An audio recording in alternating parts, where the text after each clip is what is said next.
Donald Trump lost the presidential election in 2020. The American people voted him out of office. It was not because of a rigged system.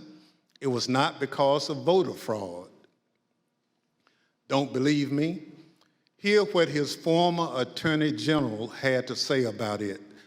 I warn those who watching that this contains strong language.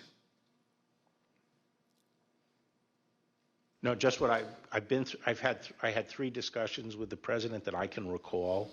One was on November 23rd, one was on December 1st, and one was on December 14th. And I've been through sort of the give and take of those discussions. And in that context, I made it clear I did not agree with the idea of saying the election was stolen and putting out this stuff, which I told the president was bullshit.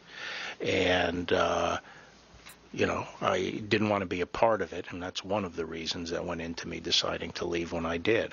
I observed, I think it was on December 1st, that, you know, how can you can't live in a world where the incumbent administration stays in power based on its view, unsupported by specific evidence, that there was fraud in the election.